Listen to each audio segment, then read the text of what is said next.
Okay, Growing Up Hip Hop, season 6, episode 7, Light Everything Ablaze.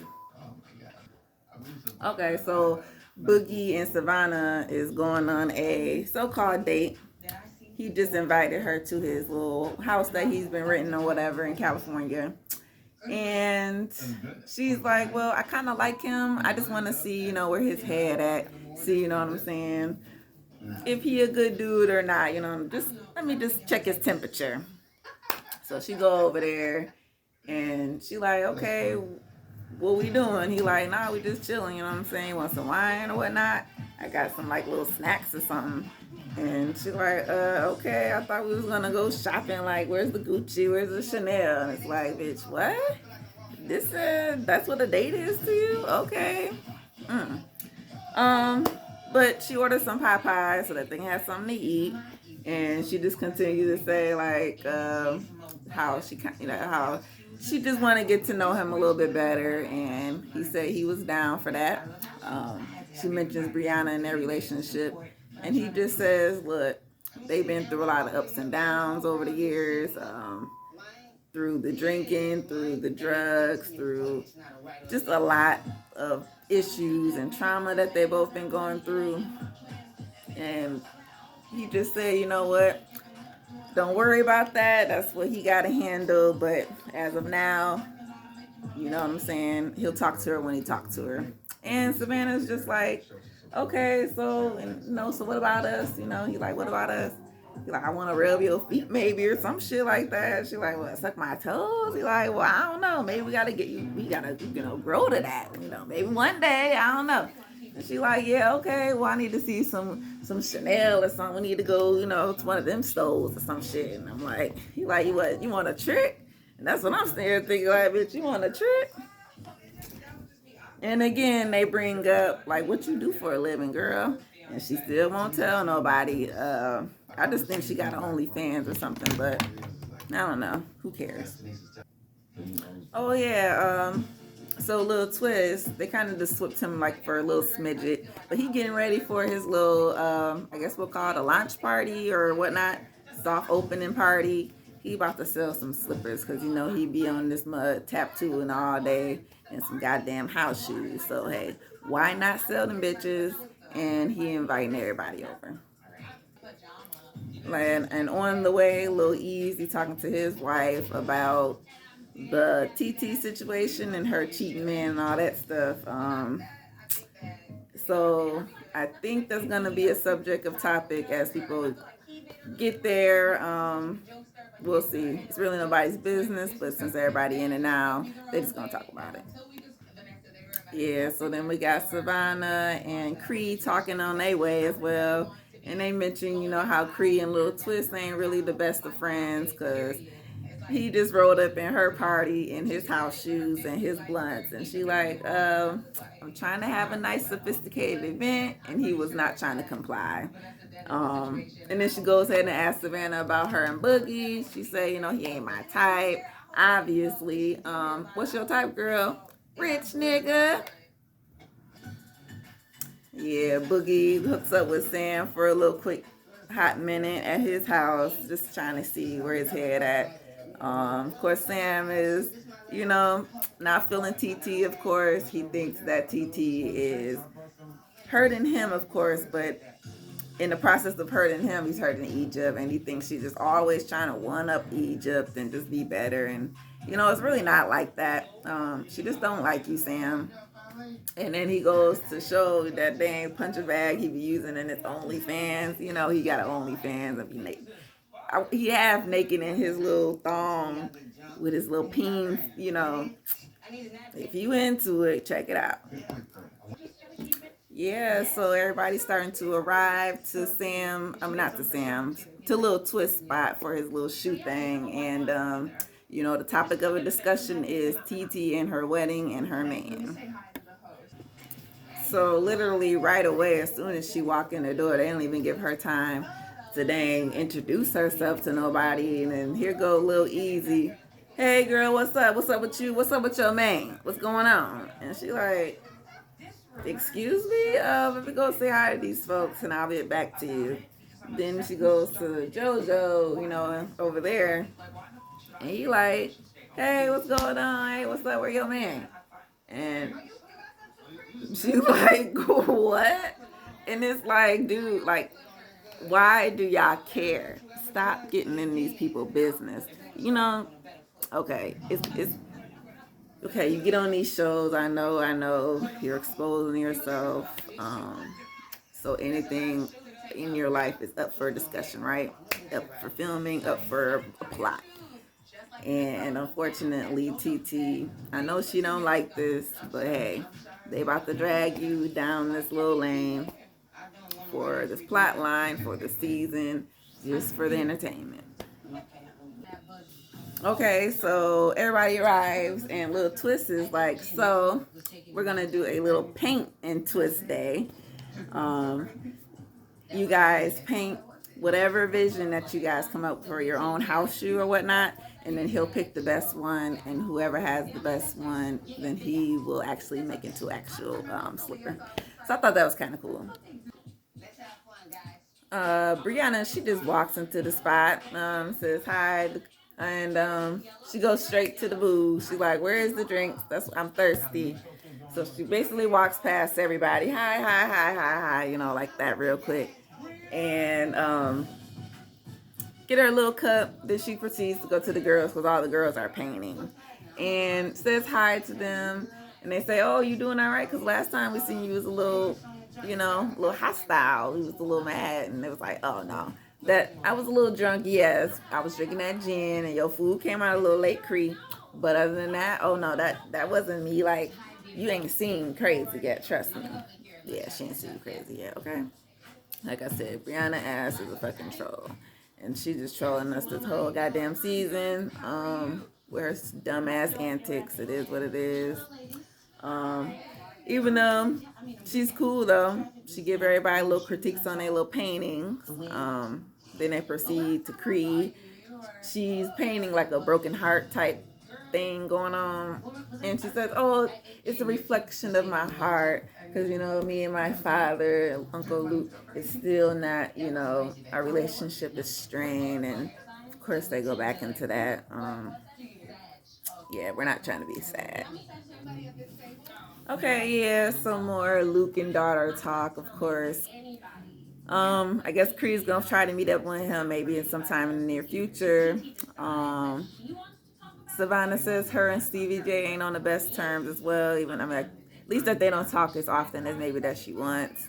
So then we go skip past that to Brianna and TT, and they're just kind of chilling, you know, with Twist. And she says, Brianna says that she's about to have a little get together of her own, because she wants to maybe try to show people a different side to her, because she says she's learned that she's off-putting.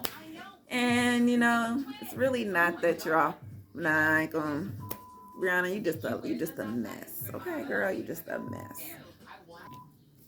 And then of course, while TT and Bree is over here, everybody else is over here just talking about TT like, this is gonna be a wedding, this is gonna be a wedding. Well, I don't know. Like, come on now, she's right there. Just ask her, for Christ's sakes. Then they proceed to ask Brianna about her and Boogie. And they like, or she like, you know, he ain't my type. And then obviously, oh yeah, she want a rich nigga, you know what I'm saying? She did that 8-figure, you know, she want that money. And they looking at her like, girl, you a gold digger. Yep, gold digger vibes for sure.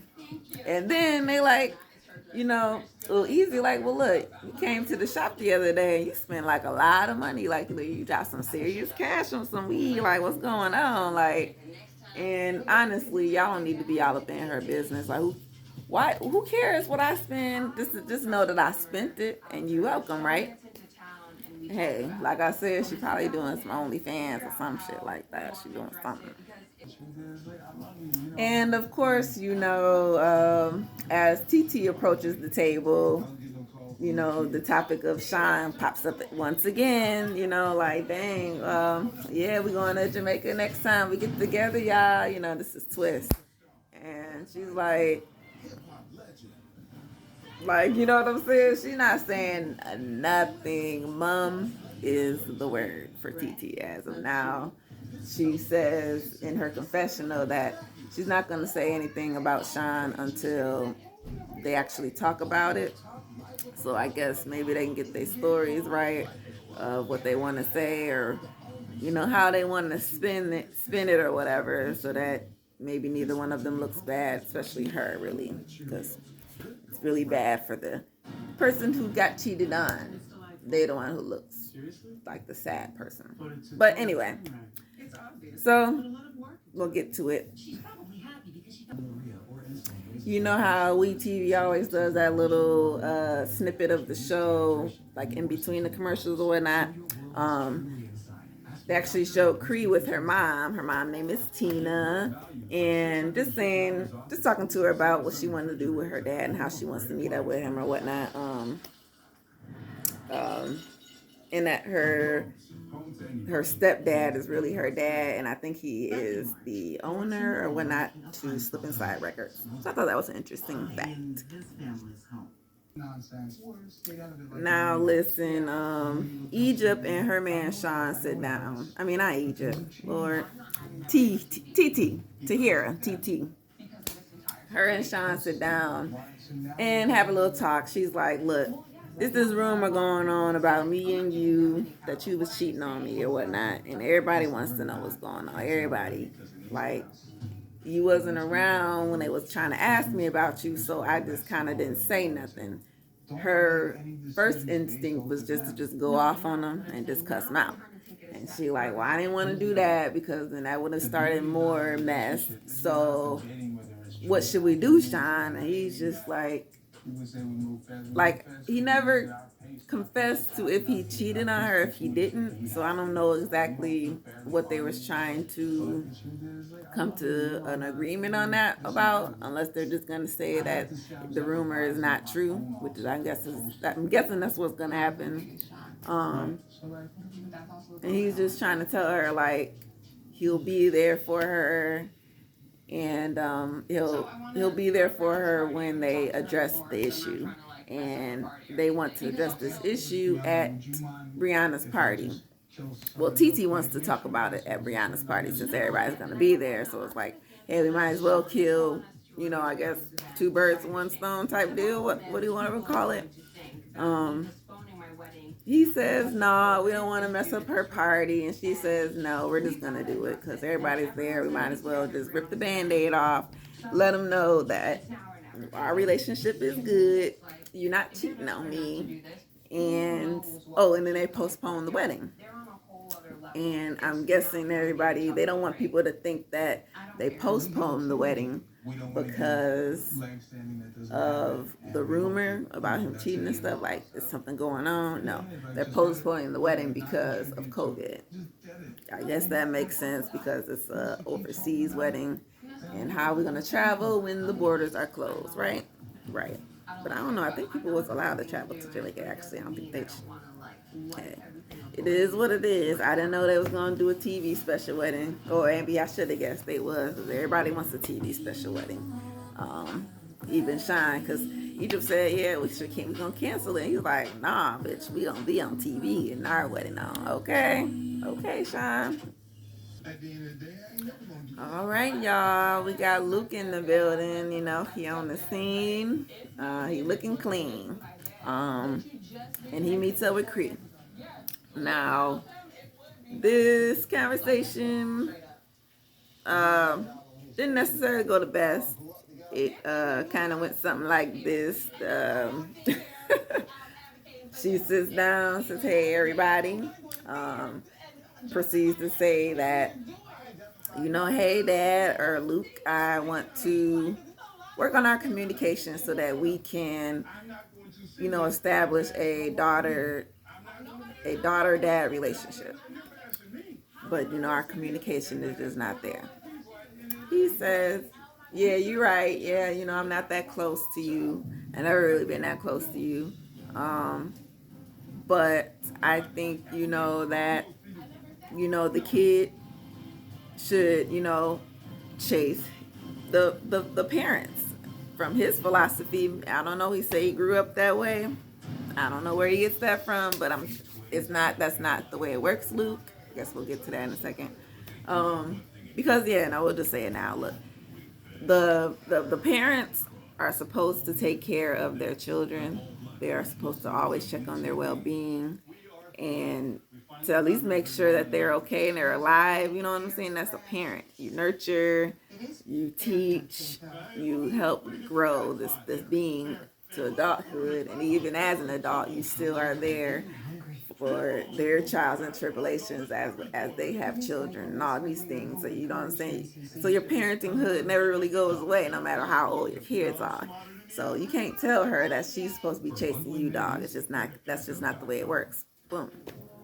So he said, "Yeah, y'all only call me for Father's Day," and she say, "Do you call me for my birthday?" I don't even know y'all birthday. You know, all these damn, I don't know how many kids he got, but if it's more than 2, okay, he might not remember all of them, okay? I bet y'all don't know mine. She said, yep, December 20, yep. I said, okay. Then she proceeds to say, so, but I do have a father figure, you know, Ted. I call him my dad because he is the one who looks out for me. He's the one I call for when I need anything. He's the one who has my back. And Luke says, okay, well, if that's how you see that nigga, then he can go ahead and be your dad, and I'll just let him be your dad. And she's like, that's not, like, where's your logic in that, man? So now you're telling me that you don't even want to be my dad because I chose this other fool? Like, because my mama married this man and he was there to raise me and my brothers and sisters, and you was just over there shaking ass with all these bitches all on tour and all that stuff, right? Look, all I got to say is, because he said that she was making him look bad. No, Luke, she wasn't making you look bad. You was making yourself look bad because you was on the camera. You're on the camera saying all the wrong things to this girl who is literally crying. Like, she is physically crying, but her heart is crying out for just some love. That's all she really wants, is just that love and acknowledgement that you are my father, that I am your daughter, that you love me, that you appreciate me, that you're proud of me, that, you know, all these things that parents should do for their children and feel towards their children. He just doesn't have that for her, and I just feel so bad for her. And in this moment, it's you know, of course we always joke and laugh, but they always got to bring something serious in here every once in a blue moon. And here we go, parenting issues, because everybody probably got them, right? Everybody got them. But yeah, yep, like I said, Luke, like, he ain't gonna be watching this, but whoever watch it, maybe I could tell him. So ain't nobody gonna watch it, you know what I'm saying? I got like, what, 2 viewers? It's okay, I don't mind. I just like talking to myself anyways. But yeah, not a good look, Luke, not a good look. Look, Luke. Okay, so you know, the conversation, it takes a little turn for the better. We'll say that, because Luke, he goes on to say, okay, look, because I think maybe he probably processed some of the things he just said, and he said, look, okay, we can go on all day, right? But we're just gonna nip this now. Look, because you know, he's an old man now, right? So he's like, look, my door is always open. I never shut my door on none of my kids. Y'all know y'all can call me, text me, see me, write me, whatever you want to do, you can do it with me, right? My door is always open. I never close it on none of y'all. He's not the best at responding, maybe, you know, the fastest. He might not call you back here when you want him to. He might not text you back when you need him to. But he eventually get to it, right? Right. He's trying to work on his communication. He's trying to be a better man, be a better father, you know what I'm saying? He goes on to say how he knows he missed out on a lot of things. Like, of course, he was there in the beginning. Like most fathers, you're there in the beginning, so you get the diapers, you get the laughs, you get the giggles. But then afterwards, you miss out on the first bike ride. You miss out on the first tooth. You miss out on first day of school. Like, trust me, I know I got a kid. His daddy ain't missed out on everything. Trust me. That's another day, another story. This ain't about me. Anywho, and he, basically tells her that he loves her and that all his kids, he loves them. He knows each different one of them has a different spot in his heart. Each different one has their own individual places in his life, and she has a place. I think she is maybe his oldest. I think she is the oldest girl, if not the oldest of all of them. And he says, yeah, like, she says, I didn't know that was love. Like, I look at these old pictures and I see the love in the pictures. I just don't see the love now when I look at you. And he says, I do love you. Like, I really do. And he says he doesn't mind if you look at that guy as your father, because he said he knows that he is your dad. Like, I know that I made you, you know what I'm saying? I know that's you, my blood, trust me. But I'm going to do better as a man and do better as a father going towards the future. Okay? So I thought that was kind of nice. We ended right there, literally. It's the end of this episode. So I don't know. I guess I'll get to y'all another day. There wasn't really much. I guess that was the biggest thing, was the end. So like I said, I'll talk to y'all another day. Peace out. Thanks for watching. Talk to y'all later. Thank you. Bye.